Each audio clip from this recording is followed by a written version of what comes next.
What's up everyone? John Rettinger from Techno Buffalo here with an unboxing of the Sierra Wireless 4G Tri-Fi hotspot.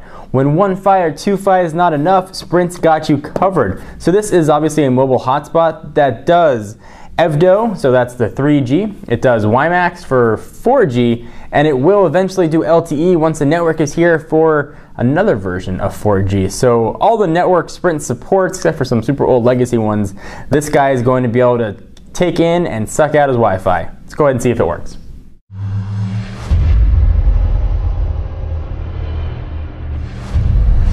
Alright, so here's the box. Typical sort of new Sprint packaging, very environmentally friendly. It's available now, 99 bucks with a 2-year contract, or 349 bucks if you want to buy it just outright. Go ahead and take off the lid. Boom! It's been delidded. Here is the Tri-Fi hotspot. Pretty decently sized. We'll see. I'm curious to see if there's a SIM card in here actually for LTE, even though Sprint doesn't have their network on yet.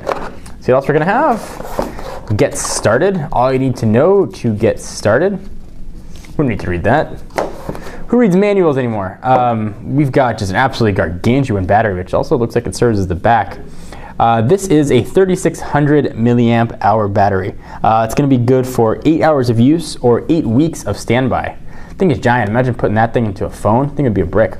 But you'd definitely be able to get through a full day. Let's see what else we're going to have in the box. We've got, looks like the back. So we're going to have a hump back for this.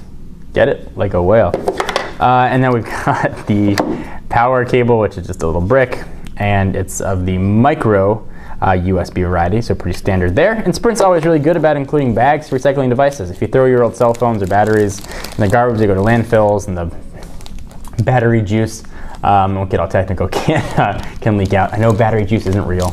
Don't leave it in the comments. Alright, so let's go ahead and take a look at this guy. So here it is.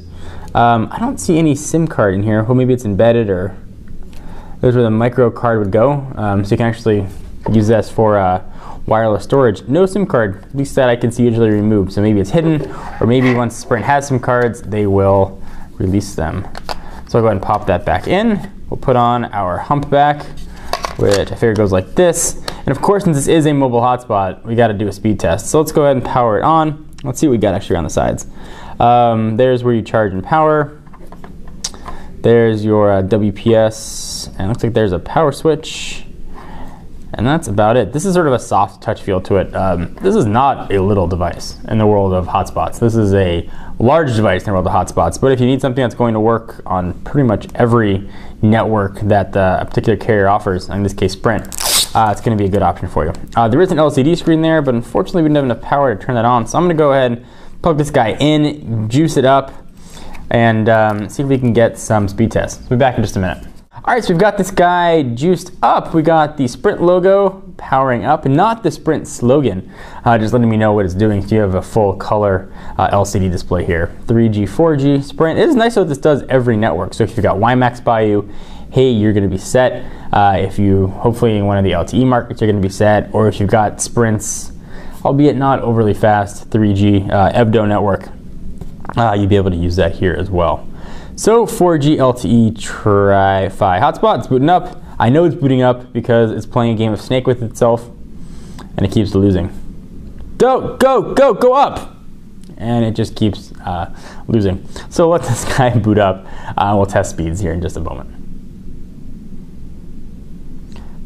Battery this big, you figure it's got plenty of juice left in it, right? Can you imagine putting that in a phone? It's dying actually. Oh, it's about 2. Power save. Yeah, no, it's fine.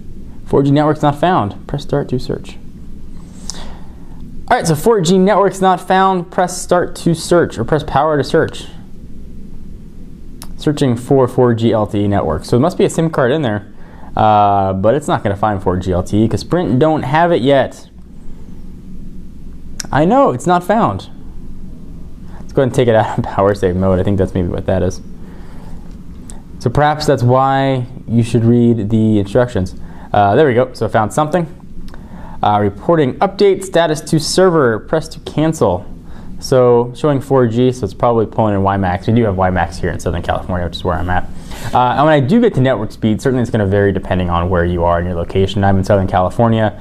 Depending on the time of day, whether or not there are clouds, how many people are on your network, what the network feels like, whether or not you had a healthy breakfast, and all kinds of stuff that obviously come with the caveats of doing network speed tests. So keep that in mind. I always see it in the comments down below. Well, I get X and O speeds, so you're wrong and have a dumb face.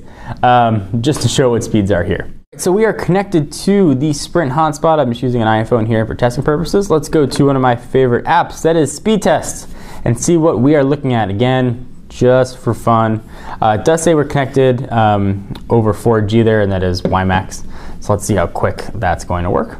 You can configure the network name and the password as well. You just go to Sprint hotspot and go through a few settings. It's pretty easy to do. And we are getting pretty decent WiMAX speeds, actually. Pretty decent 4G speeds overall.